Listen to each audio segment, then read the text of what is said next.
नहमदुहु नसल्ली अला रसूलिहिल करीम अम्मा बाद रब्बि इश्रह ली सदरी यस्सिर ली अमरी अहलुल उक़दतम मिन लिसानी यफ़क़हू क़ौली औज़ु बिल्लाहि मिनश शैतानिर रजीम बिस्मिल्लाहिर रहमानिर रहीम।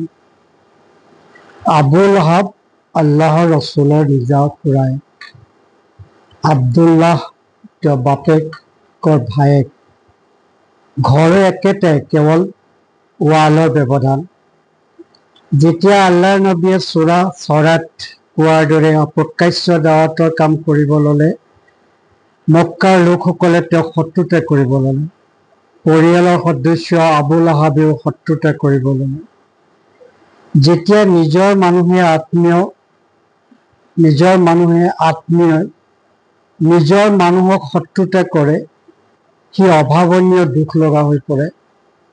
এই বৰ্ণনাটিত এদিন চাফা পাহাৰত নিমন্ত্ৰণ জনালে আল্লাহ ৰসুলে, আৰু তাত আবু লাহাবো উপস্থিত আছিল। তোমালোকে মোক বিশ্বাস কৰা নে? তেওঁ প্ৰশ্ন। যদি মই কওঁ এই পাহাৰৰ সিপাৰে শত্ৰু আছে, তোমালোকক আক্ৰমণ কৰিব, তোমালোকে বিশ্বাস কৰিবানে? সকলোৱে ক'লে কৰিম, কাৰণ তুমি সাদ্দিক হোৱা, আমিন হোৱা।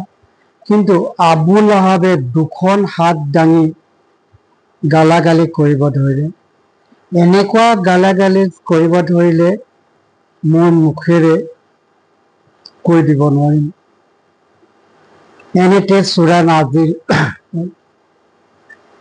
বিসমিল্লাহিৰ ৰহমানিৰ ৰহিম। তাব্বাত ইয়াদা আবি লাহাবি ৱা তাব।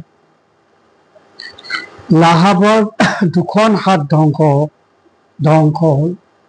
ৰসুল সাল্লাল্লাহু আলাইহি ওয়াসাল্লামক দুশ্মনী কৰিলে আল্লাহে সেইজনক শাস্তি দিয়ে।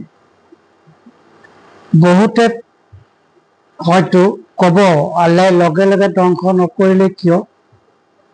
এই সূৰা নাজিল হোৱাৰ পিছতো 12 বছৰ জীয়াই আছিল আবু লাহাব। আচলতে এই দুনিয়া হ'ল দাৰুল আসবাব। ইয়াত নিজামৰ মতে সকলো হ'ব।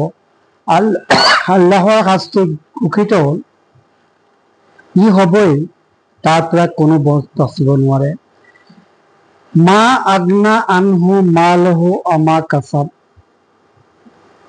লাহাবৰ ধন সম্পত্তি, ধন মান কোনো কামত নাহিল। তেওঁ কুৰেশ সংসদৰ কোষাধ্যক্ষ আছিল। তেওঁ বৰণ আছিল লাহাব মানে জুইৰ শিখাৰ দৰে পিংক কালাৰ, সুন্দৰ বগা চেহেৰা লোক। আভিজাত্য চেহেৰা হলেও মানুহৰ ওচৰত গুৰুত্ব নাছিল।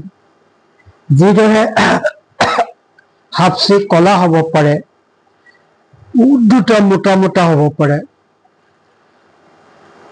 বিলাল ৰাদিয়াল্লাহু যেতিয়া মক্কাৰ গলিত চলাফেৰা কৰে, উমৰ ৰাদিয়াল্লাহু মন্তব্য কৰে, সেই সময়ত চোৱা চাৰিদিনা বিলালক।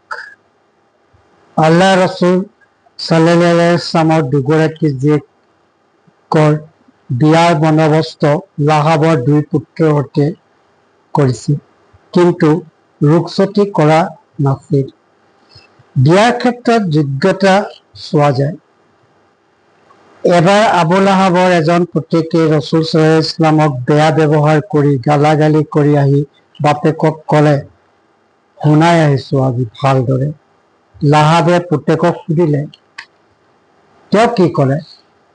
ৰসুল সাল্লাল্লাহু আলাইহি ওয়াসাল্লামে ক'লে, হে আল্লাহ, কুকুৰৰ জাকটোত পেলাই দিবা।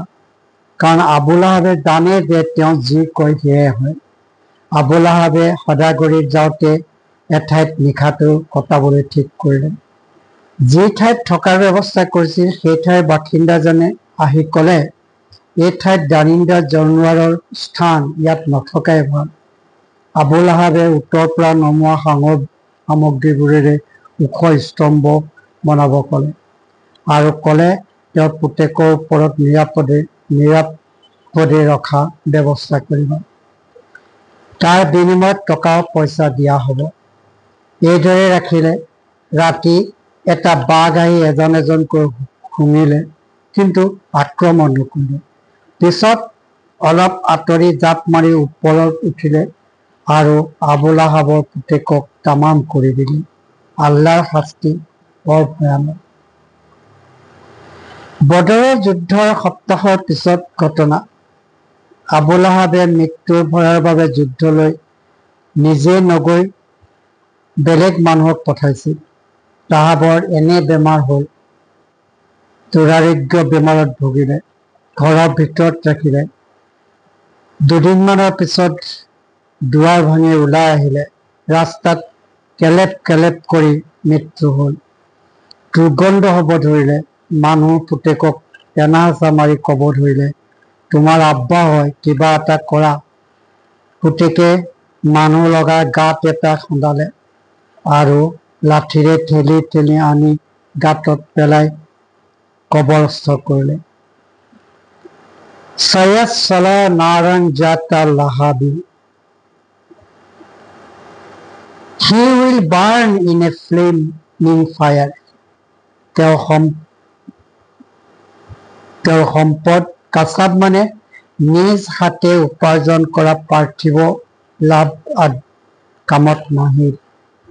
আল্লাহ ৰসুল সাল্লাল্লাহু আলাইহি ওয়াসাল্লামৰ বিৰুদ্ধে কৰাজনৰ শাস্তি আল্লাহ দিয়ে। কোনো নিষ্ঠাৰ নাই, তাৰ পৰা কোনো বাচিব নোৱাৰে। তেওঁৰ পৰিবাৰ উম্মে জামিল নবী সাল্লাল্লাহু আলাইহি ওয়াসাল্লামক বেয়া ব্যৱহাৰ কৰিছিল। হাবিৰ পৰা কাঁইটীয়া খৰি আনি কাঁইট নবী সাল্লাল্লাহু আলাইহি ওয়াসাল্লামৰ অহা যোৱা ৰাস্তাত পেলাই দিছিল। সেই সময়ত ইলেক্ট্ৰিকেল কাৰেণ্ট নাছিল, পোহৰ নাছিল। আন্ধাৰত ৰাসূল পাক সাল্লাল্লাহু আলাইহি ওয়াসাল্লামে যাওঁতে তেওঁ ভৰিত আঘাত কৰিছিল। উম্মে জামিল তেওঁৰ পত্নী সুন্দৰী তিৰোতা আছিল। সেই যুগৰ ইলাইট ক্লাছৰ আছিল। Both Abu Lahab and his wife Umme Jamil used to abuse the Prophet and deny the one true God. হঠাৎ এদিন খেজুৰৰ পাতৰে বনোৱা ৰছীৰ ডিঙিত ফাঁচ লাগি উম্মে জামিল তেওঁৰ পত্নীৰো মৃত্যুবৰণ কৰে। বৰ্তমান সময়ত আপোন পৰিয়ালৰ মাজত দুশ্মনী বেছি দেখিব পোৱা যায়। এনে ঘটিলে চিৰতৰ কিতাপ পঢ়িব, ৰাস্তা পাই যাব। এবাৰ এজন চাচায়েকে সৰু সৰু ভতিজাকহঁতৰ সম্পত্তি আত্মসাৎ কৰিলে। দুৰ্বল আছিল সিহঁতে যেতিয়া ডাঙৰ হ'ল, চাচায়েকৰ ঘৰলৈ যাওঁতে তেওঁলোকৰ পৰা আত্মসাৎ কৰা সম্পত্তি লৈ নি দেখুৱাই ক'লে, এই সম্পত্তি তোমাৰ মছজিদ বনাব। ভতিজাকে দুই এখন কিতাপ পঢ়ি কিছু শৰীয়তৰ কথা গম পাইছিল। তেওঁ ক'লে, চাচা, মই সম্পত্তি চব পাই যাম, কিন্তু তোমাৰ ইয়াৰ পৰা একো লাভ নাপাবা। সঁচাকৈ মৰাৰ আগত তেওঁৰ সম্পত্তি সকলো শেষ হ'ল। পুতেক জীয়েক অসৎ চৰিত্ৰ হ'ল। অন্যায় বিচাৰ হবই। আল্লাহে উচিত বিচাৰ কৰোতা। বহুতে নামাজত এই সূৰা পঢ়ে। অৰ্থৰ ধ্যান কৰি পঢ়িলে আমি লাভৱান হ'ব পাৰিম বুলি ভাবি ৱাল লাহাব উপস্থাপন কৰিলো। বহুতে এই সূৰাটোক অল মাসাক বুলিও কয়।